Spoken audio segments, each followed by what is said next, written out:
오늘의 본문을 통해서 우리 역동적인 그러한 성도에 대해서 우리 함께 같이 나누기를 원합니다. 여러분, 이게 닭과 독수리는요 위험에 처했을 때 전혀 다른 반응을 보인답니다. 폭풍이 몰려오면요 비바람이 치면은 닭은 몸을 날개에 묻은 채로 피할 곳, 숨을 곳을 찾는 것입니다. 독수리는 거대한 날개를 활짝 펴고서 이처럼 강풍에 몸을 싣고 바람을 타고 날아올라서 안전지대로 향하는 것입니다. 인생의 폭풍을 만날 때 사람도 두 가지 유형으로 나누겠죠. 고통스러운 일, 억울한 일, 그리고 또 여러 가지 괴로운 일이 닥치면요 몸을 사리고 그리고 숨을 곳을 찾는 이처럼 치킨형 인간이 있는가 하면은 담대하게 고통스러운 문제를 타고 날아오르는 독수리형, 바로 이글형 인간이 있다는 것입니다. 여러분은 어떤 형입니까? 치킨?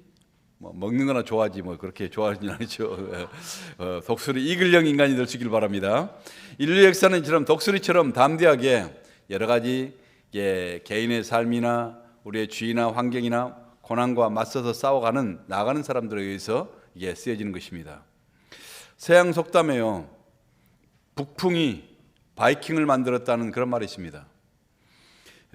그들이 사납고 이처럼 거센 바람을 극복하기 위해서 노력하고 또 인내한 결과 이 바이킹들이요 조선술과 항해술에 뛰어나게 그처럼 그걸 발전시켰다는 것이죠. 로키 산맥 해발 3,000m 이상 올라가면요 거기에 수목이 자랄 수 있는 한계 지대가 있다는 것입니다.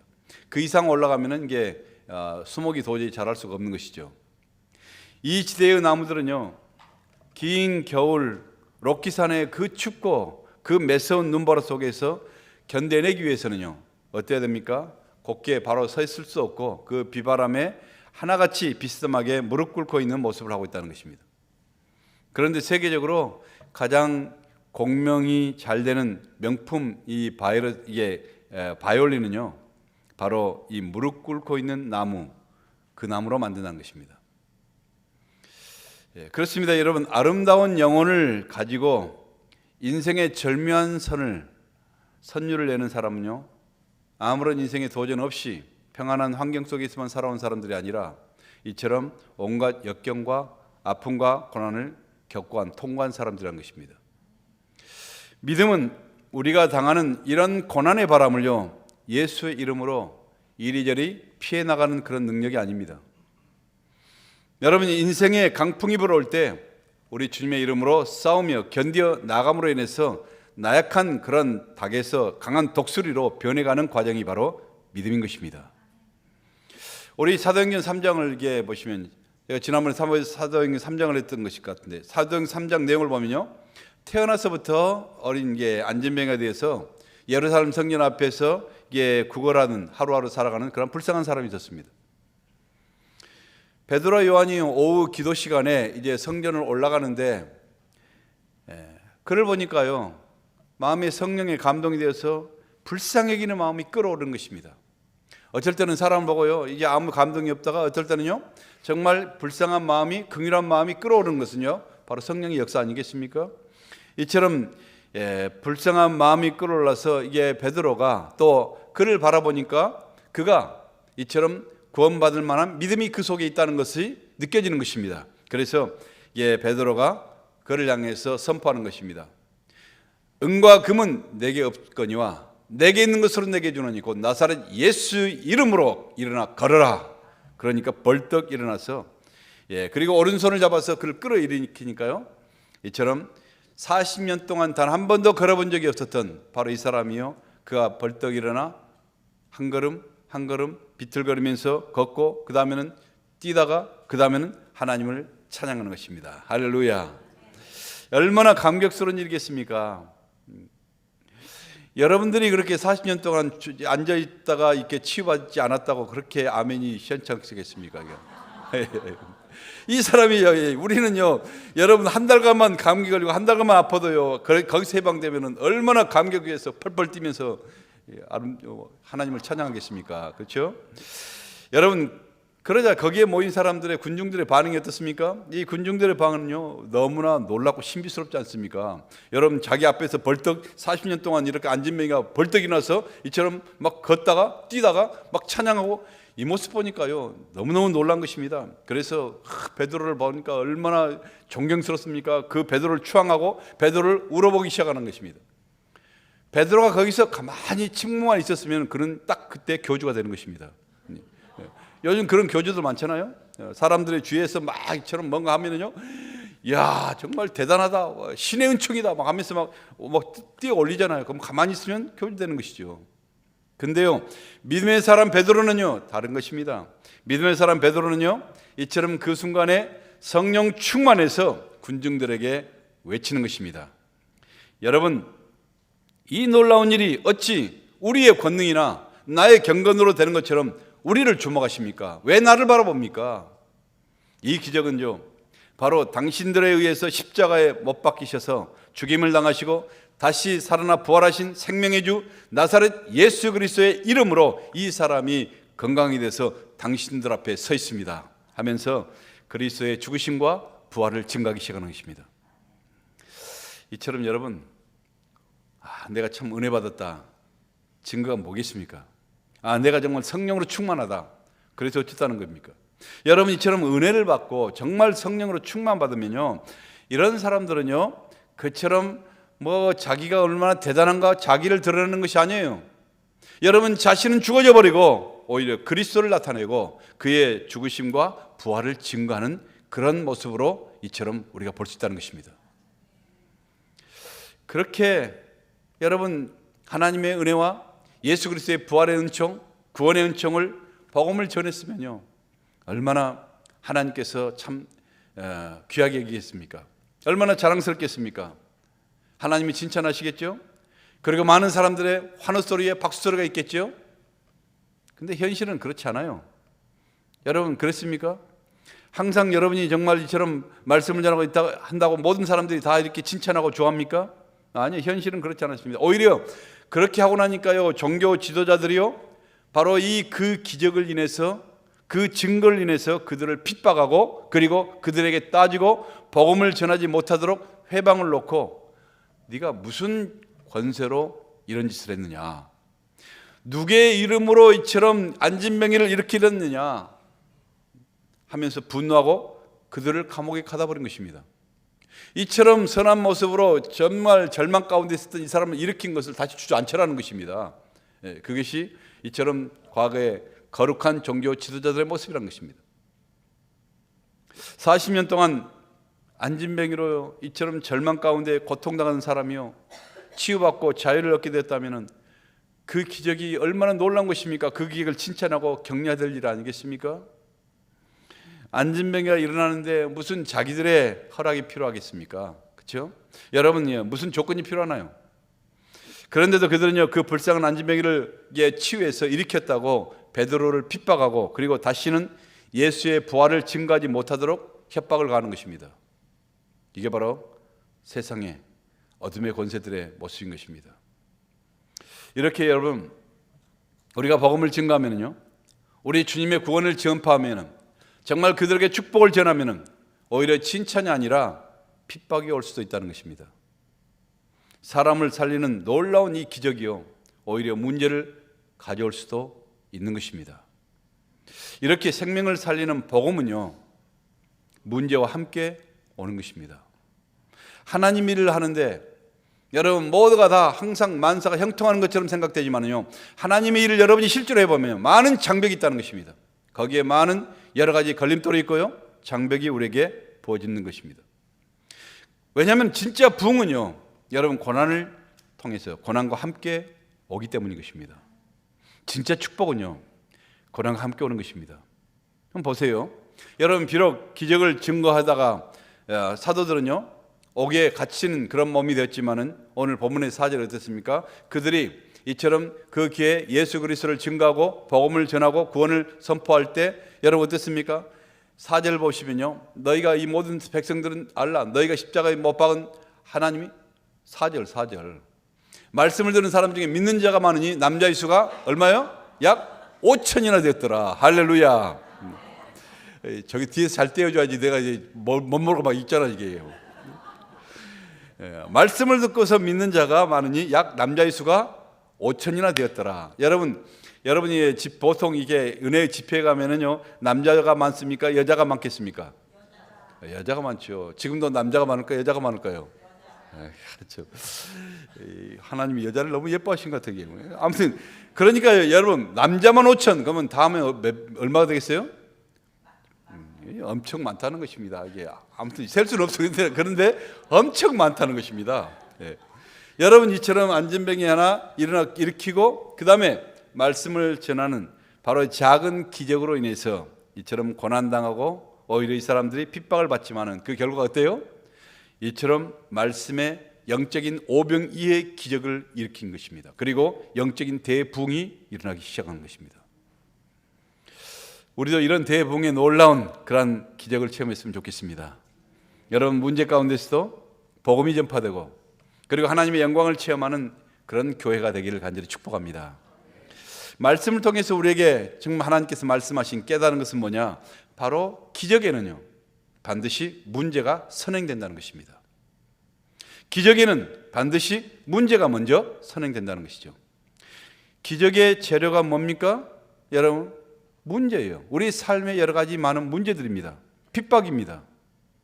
여러분의 삶 가운데 여러분 놀라운 기적과 부흥을 원하십니까? 그렇다면 문제 없이는요 기적이 결코 오질 않습니다.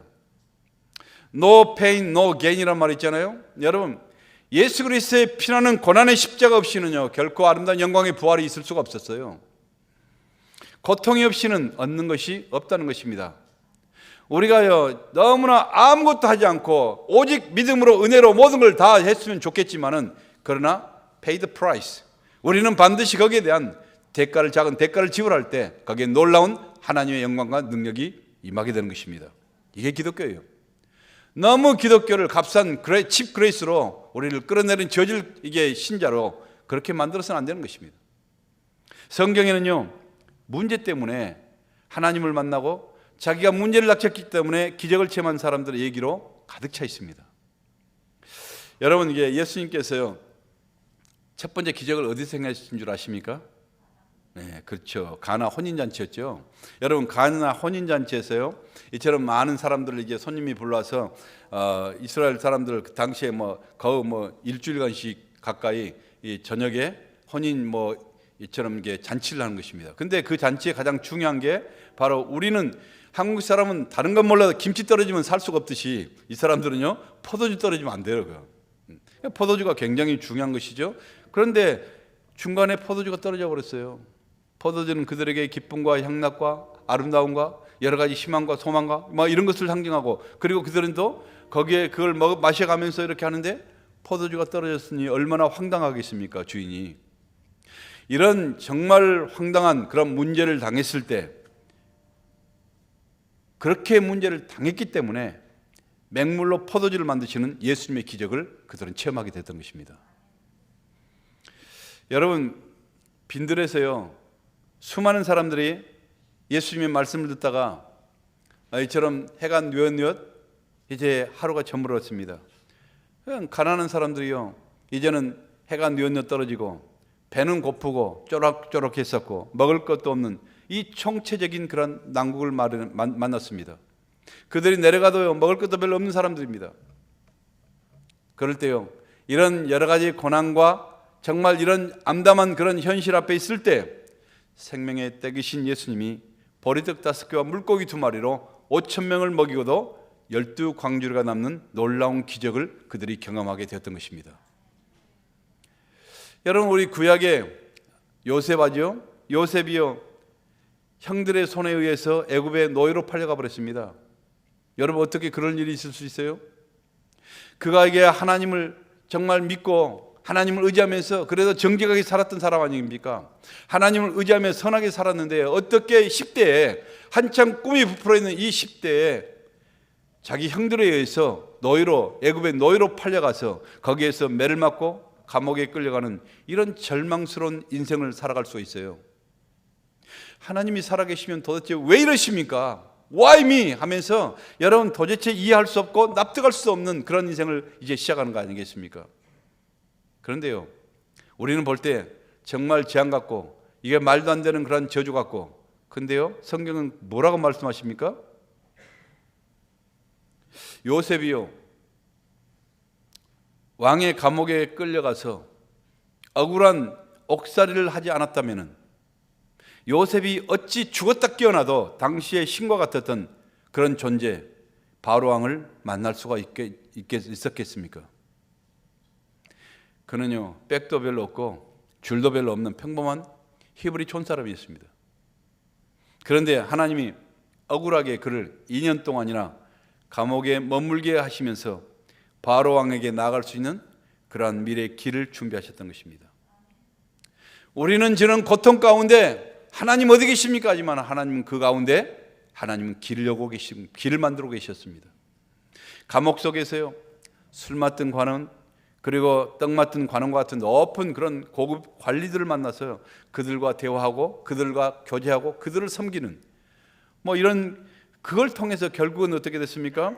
직통으로, 여러 가지 통할 것이에요. 직통으로 바로 왕을 만나고, 그리고 직통으로 애굽의 총리로 바로 인력 등극하는 이런 놀라운 기적을 베푸신 것입니다.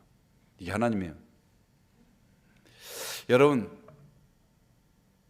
가운데 지금 억울한 일을 당하고요, 때로는 남모르는 고통 속에 힘들어하신 분 계십니까? 좀 안 됐지만 축하합니다. 지금 모르지만 그 어려움을 통해서요, 미래의 길을 만드시는 우리 하나님을 바라보시고 소망하시는 여러분 되시길 바랍니다. 현재의 고통은요, 장차 하나님께 쓰임받을 준비된 기회이기 때문에 여러분 결코 고난을 낭비해서는 안 된다는 것입니다. 우리 인생이 항상 고난 속에서 항상 그처럼 괴로워하면서 그렇게 살아가면 되겠습니까? 여러분, 하나님 그걸 원치 않으세요.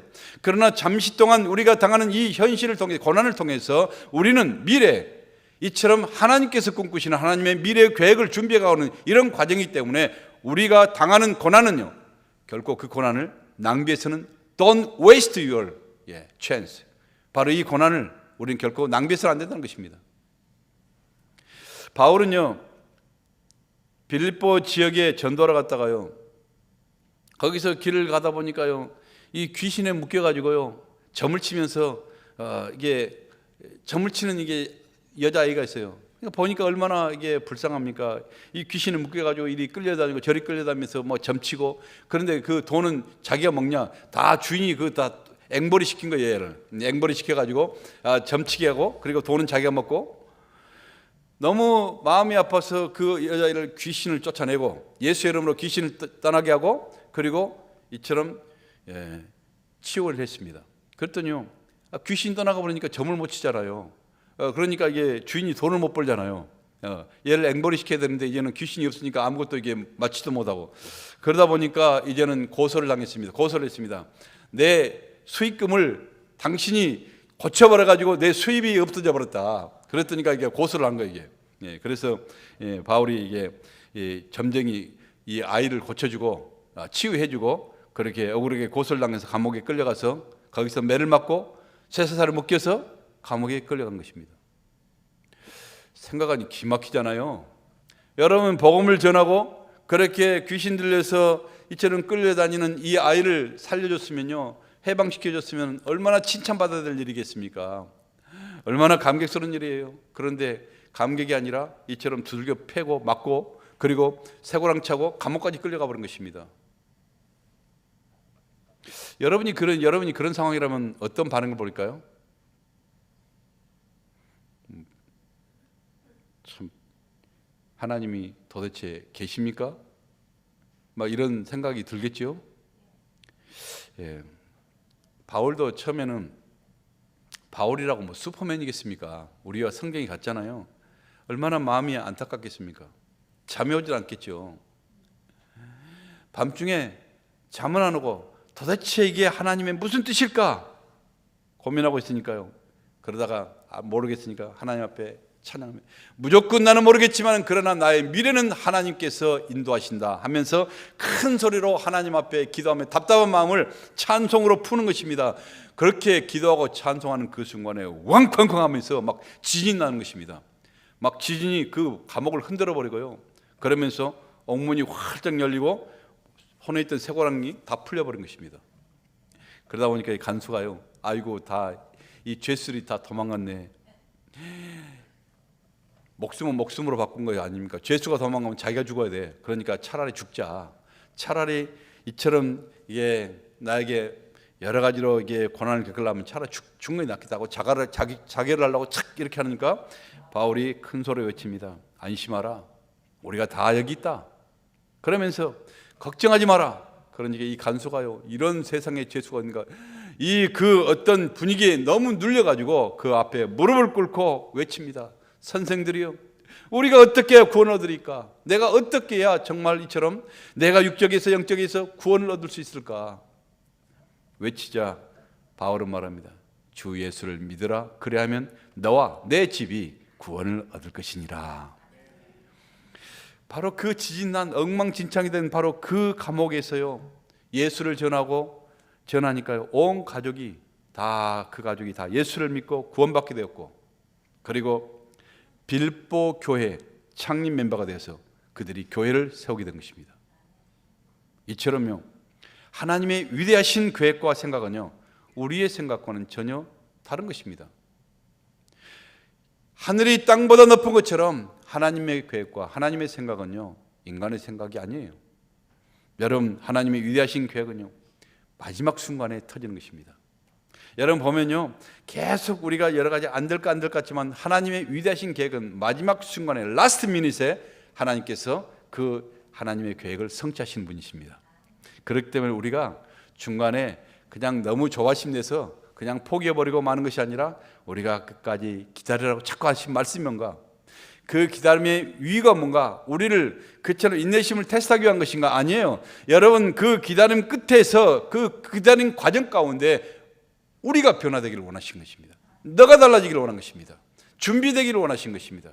그랬을 때 하나님께서 마지막 순간에 하나님의 역사와 하나님의 계획을 터뜨린 것입니다. 그러기에 우리 생애에 찾아오는 여러 가지 수고와 아픔과 슬픔과 고통이 있습니까? 여러분, 이런 모든 것들이 재앙이다 저주다만 생각하지 말고 우리를 통하여 하나님의 기적을 준비하시는 바로 재료인 것을 믿고 감사할 수 있길 바랍니다. 하나님은 이처럼 우리가 원하는 것을 주시기 전에 먼저 고통의 현장으로, 인생의 코너로 우리를 몰고 가시는 것입니다. 왜냐하면 아직 내가 죽어지도 않는 이런 사람들에게 하나님의 은혜와 기적을 줘봤자 여러분 그 자체가 별로 덕이 되지 않아요. 그렇기 때문에 여러분, 하나님은 놀라운 은혜와 기적을 계속 준비하고 계시는데 먼저 뭐가요? 우리가 아직도 준비가 안 되기 때문에, 우리가 변하지 않기 때문에 우리에게 행할 수가 없다는 것이죠. 그러므로 고난의 현장에서요, 우리가 하나님 앞에 겸손히 무릎을 꿇는다면 그 고통, 그 상처를 통해서 생명을 주시고 문제가 해결되는 축복을 허락하여 주실 것을 믿으시길 바랍니다.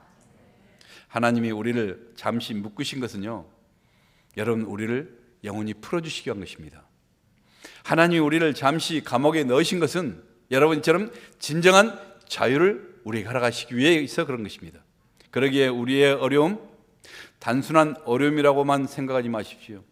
그것은 우리의 인생의 길을 닦는 하나님의 특별하신 계획이심을 여러분이 믿고 나갈 수 있길 바랍니다.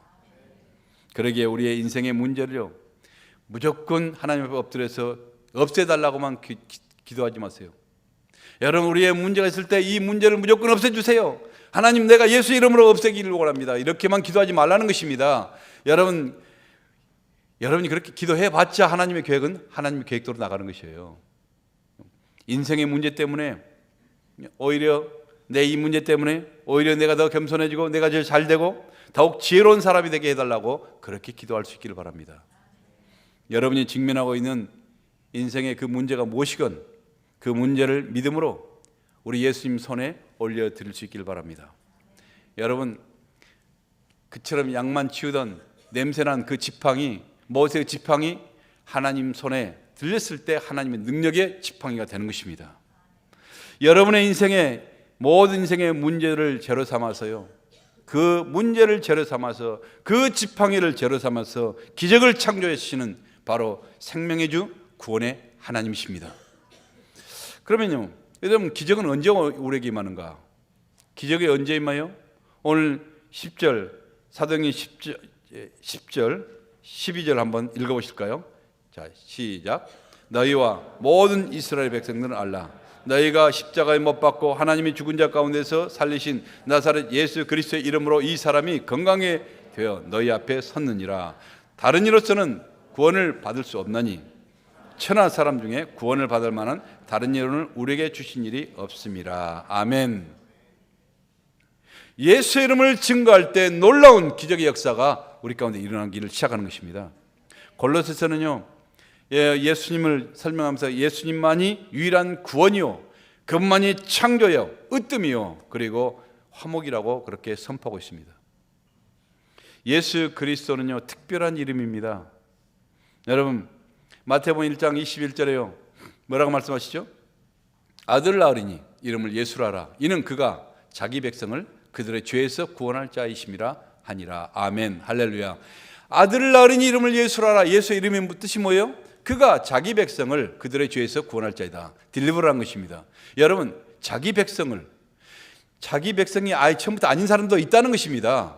그런데 저와 여러분은 하나님의 자기 백성, 예수의 백성인 줄 믿습니다. 그 예수의 백성들을 그들의 죄에서 구원할 자임이 바로 예수다. 예수의 이름은요, 여러분 하나님의 약속의 이름인 것입니다. 여러분 하나님이 주신 구원의 이름이십니다. 하나님의 능력의 이름입니다. 너희가 내 이름으로, 그 이름으로 무엇을 구하든지 구하라. 내가 즉시 시행하리라. 할렐루야. 여러분 마가복음 16장 마지막 끝에 가면요, 예수님께서 선포하십니다. 너희가 내 이름을 믿는 자에게는 이런 표징이 따르니 곧 그들이 내 이름으로 귀신을 쫓아내며 새방을 말하며 뱀을 집어 올릴 것이며 무슨 독을 마실지라도 해를 받지 않으며 병든 자에게 손을 얹은즉 나을 것이니라. 할렐루야. 성도는요, 이 능력의 예수의 이름을 부를 뿐만 아니라 체험하고요, 세상에 전하고 증거하는 사람들이 되어야 되는 것입니다. 성도의 특성은 뭡니까? 바로 감염성이에요. 여러분 만나는 사람들마다, 여러분을 대화하는 사람들마다, 여러분 대화가 나면은 뭔가 이 구원의 열병이 감염돼야 돼. 여러분 이 구원의 열병을 감염시키는 사명을 여러분 가지셔야 됩니다. 여러분 예수에 대한 열병을 앓게 해야 돼요. 여러분이 정말 이 얘기하고 대화하고 나면요, 뭔가 좀 그 마음속에 뜨거움이 있고 뭔가 달라져야 된다는 것입니다. 세상이 복음에 감염되지 않으면요, 여러분 사망과 절망과 어둠의 영역에 감염돼서 영원히 죽을 수밖에 없게 되는 것입니다. 세상이 예수의 생명에 감염되지 않으면요, 죄와 죽음의 바이러스에 감염돼서요, 고통당하고 부패하고 악취를 풍기게 되어 있습니다. 빠르게 퍼져나가던 이런 여러 가지 코로나나 또 요즘 감기철에요, 많은 사람들이, 어떤 사람들 저하고 같이 다정스럽게 얘기했는데 알고 보니까 이 사람이 감기 걸렸고 코로나 걸렸어 보니까. 근데 저는 지금 말짱하거든요. 먼저 미리서 백신을 맞았거든요. 그럴 줄 알고 제가 이게 플루샷도 맞고 백신도 맞고 막 다 맞았어요. 다 예방을 했기 때문에 그래도 좀 면역성이 있는 것이 치유된 것이죠. 마찬가지로 빠르게 퍼져나가는 이 죄악의 바이러스, 코로나는요 그렇지만 고칠 수 있지만 이 죄악의 바이러스, 절망의 바이러스를 치유할 수 있는 유일한 길이 뭘까요? 영적인 이런 백신을 맞아야 돼요. 여러분 바로 생명과 구원의 이름, 바로 예수를 주입하는 것입니다. 그 영혼 속에 예수 그리스도를 주입할 때 그게 바로 영혼의 백신인 것입니다. 여러분들은요 절망의 바이러스에 감염되어서 쓰러져가고 고통하는 이 세상의 영혼들을 향해서 생명의 백신, 그 영혼의 백신, 바로 예수 그리스도를 통하여 그들을 일으킬 수 있는 바로 예수의 사람들이 될 수 있기를 간절히 소망합니다. 예수 이름을 증거할 때요, 여러분 하늘의 능력이 부어지는 것입니다. 예수 그리스도를 증거할 때 우리 심령이 성령으로 불타오르게 된 것입니다. 예수 그리스도를 증거할 때 새 생명이 넘치는 사람들이 되는 것입니다. 여러분 예수 이름만 증거해도 부흥이 바람이 불기 시작하는 것입니다. 여러분 제가 지금까지 세상에 태어나서요, 내가 여러 가지 계획하고 내가 여러 가지 꿈꿨던 여러 가지 내 인생은 단 한 번도 살아본 적이 없는 것 같아요. 오히려 내가 이것이 내 인생이다 하면은 하나님이 밖으로 거꾸로 틀어버리신 것 같아. 꼭 그런데요, 지금까지 여러분 내 인생에 이처럼 살아오면서 가장 놀랍고 가장 감격스럽고 감사한 것은 내 계획대로 세우지 않고 하나님께서 이리저리 나를 이끌어 가셔서 나를 목사로 만들었다는 것이, 나는 죽었다 깨어나도, 아니 죽었다 깨어나지 않지, 내가 지금 죽는다 할지라도 가장 하나님 앞에 감사할 수 있는 한 가지 조건이라는 것입니다. 내가 목사가 안 됐으면요 상당히 뺀들거렸을 그런 가능성이 좀 있지 않았을까. 근데 이게 목사가 되니까요, 가다 보니까 내가 점점 하나님의 그 은혜라 예수 그리스도의 그 비밀스러운 그 비밀을 내가 점점 체험하다 보니까 미쳐가는 것입니다. 정말 이것이, 이 사람들에게 나도 똑같이 만일에 내가 아니었으면은, 그런 포지션이 아니었고 그런 기회가 아니었으면 내가 그 비밀을 가지고 알았을까? 우리 성도들은 과연 그 놀라운 예수의 비밀을 알 수 있을까? 여러분, 그 비밀을 알게 된 이 자체만 해서 얼마나 감격스럽고 놀라운 것인가. 세상에 못가. 그래서 우리는 절대로 우리 입술에서 여러분 불행하다는 소리, 여러분 행복하다는 소리가 떨어지지 않아야 돼요. 우리는 너무나 감격스러운 사람들인 것입니다. 여러분 모두가 다 기적의 창출자들입니다. 여러분 그냥 왔다 갔다 하는 것이 아니고요, 여러분 정말 여러분이 예수 그리스도를 안다는 사람들, 여러분 언젠가는 예수 그리스도의 더 심한 그 깊은 비밀을 여러분이 알게 될 것인데, 여러분 그 이름만 여러분이 증거해도요, 그 이름만 여러분이 외쳐도 놀라운 기적의 역사가 있다는 것입니다. 아멘이십니까? 그 이름만 증거해도요, 여러분 죽었던 5,000명이요, 베드로가 그냥 그것만 증거해도 여러분이 바로 죽였던 바로 그 예수가 다시 부활해 살았어. 그 이름으로 이처럼 살았습니다. 이것만 증거하고 전달해도요, 5,000명이 이처럼 죽은 가운데 다시 살아 일어나서 영적 오병이어의 기적을 일으키지 않습니까? 우리 교회 부흥요, 여러분이 다니면서 예수의 이름만 증거해도 일어나게 되어 있습니다. 그러나 아직도 우리의 여러분의 거룩한 그 입을 닫고 있기 때문에 쓰러져 있는 많은 사람들 여전히 쓰러져 있고, 병든 사람은 여전히 병들어 있고, 절망의 인생들은 여전히 절망 속에 살아가며 지옥으로 결국 떨어지게 될 것입니다. 우리가 입을 다물고 있으면요, 그들이 다 지옥으로 떨어지는 것에 우리가 동조하는 것이 되죠. 여러분들의 입을 열으세요. 예수의 이름을 증거하기 시작하면요, 기다리던 그 영혼들이 생명으로 돌아오는 부흥의 역사가 시작되는 것입니다. 하나님의 꿈과 하나님의 역사가 시작되는 것입니다. 여러분이 입을 열어서 예수 그리스도의 이름을 증거하기 시작하면요, 냉랭했던 여러분의 심장 가운데 여러분의 심장이 뛰고 여러분의 가슴이 뜨거운 불덩어리로 타오르기 시작하는 것입니다. 여러분이 입을 열어서 예수를 증거하기 시작하면요, 약한 자가 강하게 되고, 여러분 가난한 자가 부하게 되고, 눈먼 자가 영안의 눈이 열리는, 이런 세상이 감당할 수 없는 이런 성령의 사람이 되는 것입니다. 할렐루야. 오늘 본문에 예수의 이름을 증거하는 이 베드로의 모습 보세요. 더 이상 그 관원들 앞에서 그렇게 벌벌 떨던, 숨어서 벌벌 떨던 이런 비겁한 겁쟁이 베드로의 모습이 아니잖아요. 이처럼 세상을 향해서 울부짖는 마다 굶주린 사자와 같은 이런 표하는 그런 모습이잖아요. 신앙은요, 역동적입니다. 역동적이에요. 여러분 고난과 핍박 가운데 여러분 밟히면 밟힐수록 더욱 강해져가는 잡초와 같은 이런 강인한 생명력을 소유하는 게 바로 신앙입니다. 우리의 신앙이 이렇게 나아간 것이 아니에요. 세상의 여러 가지 환경이 어떤 것이 우리를 짓눌러 할지라도 거기에서 눈 하나 깜짝 앉지 않고 일어날 수 있는 것이 바로 신앙이라는 것입니다. 우리 모두 이런 강인한 그리스도의 생명력을 소유할 수 있는 여러분 되시길 바랍니다. 과거에 로마 시대 때 기독교인들을 없애기 위해서요, The 10 Great Persecution이라는 10번의 그런 거대한 핍박이 왔잖아요. 거의 250년 동안을 이처럼 기독교인들 핍박했습니다. 씨를 말려버리겠다고. 근데요, 여러분 어땠습니까? 그들이 그 핍박 가운데 얼마나 많은 사람들이 죽어왔습니까? 얼마나 많은 순교했습니까? 그런데 그 순교의 피가 오히려 생명의 씨앗이 되어서 복음의 불씨가 되어서 결국 기독교 앞에 로마가 무릎을 꿇었던 사실을 우리는 역사 속을 통해서 알 수 있습니다. 우리나라에도요, 여러분 일제의 치하 속에서 6.25 공산치하에서 종교는 아편이다, 기독교를 탄압하기 시작했습니다. 여러분 공산국가 볼 때는요, 기독교는 바로 아편입니다. 어떤 누구도, 다른 모든 것도 다 두려움에서 벌벌 떨지만은요, 기독교인들은 절대 굽히지 않기 때문인 것입니다. 그래서 여러 가지 우리 좌파다 하지만요, 공산국가 좌파 이것은요 절대로 여러 이데올로기가 아니에요. 이것은요 여러분 기독교 하나님을 말살하려고 하는 이런 악인물이라는 것입니다.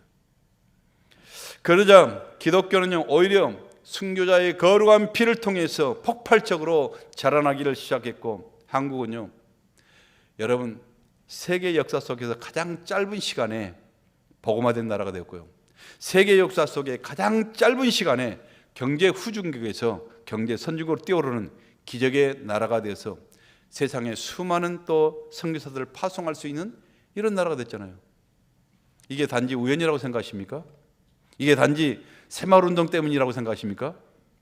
여러분, 수많은 그런 우리 믿음의 조상들의 피값으로 그 순교 열정 때문에 그런 모든 것들이 이루어진 거 아니겠습니까? 그렇죠? 초대교회 유명한 설교자 크리소스톰이라는 사람이 있었습니다.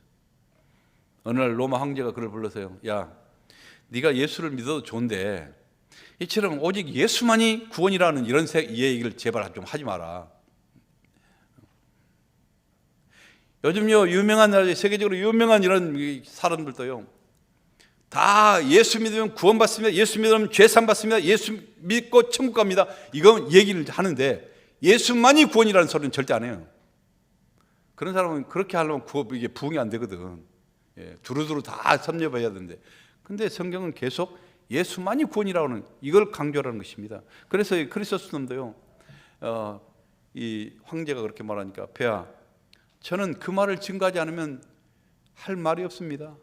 설교할 거리가 없습니다. 그러자 할 수 없이, 내가 기어이 내 명령을 어기겠다면 저놈을 당장 감옥에 쳐넣어라. 그래서 감옥에, 그것도 치하게 독방에 집어였습니다. 근데 한참 만에 신하가 황제를 찾아왔습니다. 왕이요, 큰일 났습니다. 그를 혼자서 독방에 가다 놨더니요, 오랫동안 이제 누구도 방해를 받지 않고 그는 마음껏 기도하고 거기서 마음껏 성경 읽고 또 마음껏 연구해서 그에게 은혜가 배가 돼가지고 은혜가 펄펄 뛰고 넘치는데 우리가 참 잘못 생각한 것 같습니다. 그래? 그러면 흉악범들을 속에다 집어여라. 그래서 거기에 막 살인범들, 강간범들, 막 아주 최악한 이런 사람들 속에 집어였습니다. 한참 만에 신하가 또 허겁지겁 달려왔습니다. 왕이시여, 우리가 뭔가 좀 잘못된 것 같습니다. 이제 그 흉악범들이 모조리 다 예수를 믿고 이제 감옥이 교회로 변해가고 있습니다. 그러니까 이게 무슨 소리냐? 그러면 차라리 목 잘라 죽여버려라. 그래서 그러니까 그 신하가 말합니다. 폐하, 그것은 안 됩니다. 크리소스톰 한 사람이 순교당하면 온 이 시민들이 다 예수 밑으로 나갈 것입니다. 그러니 그건 막아야 되지 않겠습니까? 생각해보니까 또 그래요. 순교는 저들의 최고의 영광입니다. 그러니 저들에게 최고의 영광을 안겨주겠습니까? 그러니까 그건 안 되지. 그러면 어찌자는 거냐? 이게 감옥 가도 안 되고 목 잘라도 수도 없고, 그럼 어쩌자는 거냐? 한 가지 길은 있긴 있습니다. 그 길이 뭐냐? 예수 믿는 사람들이 가장 약한 게 돈입니다. 그래서 돈보다를 한다 잔뜩 안겨주면요, 교만하고 그가 타락하고 평안히 누리고 아주 방종하다가 다 혼자 스스로 썩게 될 것입니다. 그게 바로 타락입니다. 그러니 차라리 돈보따리를 줘서 보낸 것이 어떻겠습니까? 그래서 큰 돈보따리를 안겨서 이 크리소스톰을 감옥에서 내보냈다는 겁니다. 그가 나오자마자 교회에 들려서 그 거대한 돈보따리를 몽땅 성경 건축한 데 사용해서 성도들이 더 많이 올 수 있도록 더 많은 성도들에게 복음을 전했다는 겁니다. 바로 이게 뭐예요? 세상이 감당할 수 없는 바로 성도라는 것입니다. 여러분도 혹시 누가 예수 믿지 말라고 유혹하면서 돈보따리 안겨주거들랑 고민하지 마세요. 막 유혹당하지 말고 그냥 교회로 가져오시면은 우리가 복음의 현장을 위해서 아주 아름다운 성전을 좀, 이게 너무 작아가지고 숨 막히잖아요. 확 밀어가지고 좀 적성이 안 맞아요. 이게 좀, 근데 하나님이 네 사이즈가 이것이다 그러니까 할 수 없지만은 여러분이 이게 돈보따리 가져오면 될 것 같습니다. 할렐루야. 여러분, 이게 우리 인간이 노력한다고 우리 문제들이 여러분 다 해결됩니까? 여러분 힘쓴다고 기적의 사람이 되는 거예요? 애쓴다고 여러분 인생의 모든 문제들 사라져요? 주저앉은 영혼들이 우리가 애쓴다고 일어날 수 없어요. 오직 인생의 열쇠 대신 예수 그리스도의 이름을 높일 때 놀라운 기적이 일어나기 시작하는 것입니다. 마태복음 16장 19절에는 말씀합니다. 내가 천국의 열쇠를 내게 주리니 내가 땅에서 무엇이든지 매면 하늘에서도 맬 것이요 땅에서 내가 무엇이든지 풀면은 하늘에서도 풀리라. 우리는 기도할 때 하나님 하늘에서 풀어주시옵소서 그러면 이 땅에 풀어집니다. 아니다. 네가 거꾸로 하고 있다. 이 땅에서 풀면 하늘에서 풀겠다. 하나님 그렇게 말씀하세요. 왜 안 풀어진 줄 아십니까? 이 땅에서 안 풀리니까 그래요. 여러분 예수 그리스도 이름으로 이 땅에서 여러분 풀면은요 여러분의 꼬였던 가정의 문제가 풀려가기 시작하고요 여러분의 사업의 문제가 풀리고 여러분의 관계의 문제가 꼬였던 관계의 문제가 풀리고 답답한 인생의 문제들이 풀려갈 줄 믿습니다. 인생의 예수의 이름으로 명하면요 귀신들이 떠나가고 안진병을 걸으며 질병이 치유됩니다. 예수의 이름으로 구할 때 우리가 죄사함 받고 그리고 구원받으며 새로운 인생으로 거듭나기를 시작하는 것입니다. 하나님은 예수 이름 외에 우리가 죄사함 받고 구원받을 수 있는 다른 이름을 우리에게 주신 적이 없다고 말씀하십니다. 이것이 바로 복음입니다. 세상이 가장 싫어하는 말씀, 예수 그리스도 외에는 구원이 없다. 근데 이것을 붙잡아야 여러분 우리는 천국의 열쇠를 소유하게 되는 것입니다. 이것을 증거하면 기적의 인생, 행복한 인생이 되는 줄 믿습니다. 어느 개가요 행복이 자기 꼬리에 있다는 그런 사실을 알고요 그 꼬리를 잡으려고 열심히 노력을 했습니다. 고개를 돌려가지고 꼬리를 잡으려고 꼬리가 잡혀요. 잡을 뚱말뚱하고 잡으려고 막 돌다 보니까 그 자리에서 뱅글뱅글 개가 갑자기 막 돌잖아요. 지 꼬리 잡으려고 돌아요. 이게 쥐약 먹었나 저거 미쳤나 막 돌고 있어 이렇게 막. 근데 지가 지금 행복하겠다고 행복의 꼬리를 잡겠다고 이렇게 돌고 있는 것입니다. 뱅뱅뱅뱅 그 자리 돌다가 그냥 지쳐가지고 쓰러져 버렸어요. 그 모습 바라고 있던 한 늙은 개가 아주 경험이 많은 늙은 개가 빙긋하게 웃으면서 말합니다. 나도 한때는 너처럼 그렇게 열심히 노력했지만 결국 실패하고 한 가지 사실만을 깨달았다. 행복의 그 꼬리를 잡으려고 열심히 돌면 돌수록 세상은 어지러울 뿐이다. 한 가지 목표만을 향해서 네가 열심히 그 길로 달려가면 그 행복의 꼬리가 계속 너를 따라온다는 것을 나는 깨달았다. 그렇습니다. 인생의 행복, 열심히 노력하고 내가 탐구하고 그래서 얻는 것이 아니라 여러분 잡으려고 내가 돌면 돌수록 인생이 어지럽고 고통스러울 뿐인 것입니다. 지금도요 많은 사람들 그 행복을 찾겠다고 그 자기의 행복 때문에 다른 사람들을 죽이고 다른 사람들을 피눈물 흘리고 그리고 빼앗고 움켜쥐고 그러면서 여러분 기어 올라가고 여러 가지 하지만은 과연 그들이 행복을 찾았습니까? 여러분 우리는 개 꼬리처럼요 잡힐 듯 잡히지 않는 것이 바로 행복이라는 것입니다. 그런데 행복은요 뭡니까? 오직 믿음의 주 온전케 하신 예수 그리스도 그 푯대 하나만 보고 그냥 가는 것입니다. 직선으로 가는 것입니다. 그 길을 향해서 계속 가다 보니까요 여러분 그 행복의 꼬리도 나를 계속 따라서 오더라는 것입니다. 사랑하는 성도 여러분, 여러분은 어떤 고난 속에서 힘들어하시나요? 여러분 그 고난에 대해서 어떻게 반응하고 계십니까? 초대교회 성도들은요 어떠한 종류의 고난이 와도요 그 고난을 통해서 존귀한 그리스도의 이름을 증거하는 기회를 삼아서 부흥을 체험했던 행복한 인생, 영광스럽고 존귀한 인생을 살아갔던 것입니다. 우리도 신앙의 승리자답게 살아갈 수 있길 바랍니다. 삶이 고통스럽고 마음이 아프면 아플수록 오직 더 예수 그리스도의 이름을 부르시길 바랍니다. 예수님이 여러분을 고치시고 주님이 여러분을 위로하시고 회복시키는 치유자가 될 줄 믿습니다. 천국에 대한 믿음이 시들해지고 약해져 갑니까? 하나님이 잘 보이지 않고 희미해집니까? 천국의 주인 되신 예수 그리스도의 그 약속을 변함없는 그 약속을 굳게 믿고 여러분 붙드십시오. 삶이 흔들리고 여러분의 환경이 흔들거립니까? 바위처럼 흔들리지 않는 예수 그리스도의 이름을 의지하시길 바랍니다. 저와 여러분요, 마지막까지 붙들어야 될 바로 구원의 이름, 바로 승리의 이름, 기적의 이름 예수 그리스도를 통하여 견고한 인생들이 되시고, 그리고 담대하게 고난의 세상을 끝까지 헤쳐나가는 바로 승리의 성도, 능력의 성도들이 되시기를 예수님의 이름으로 간절히 축복합니다.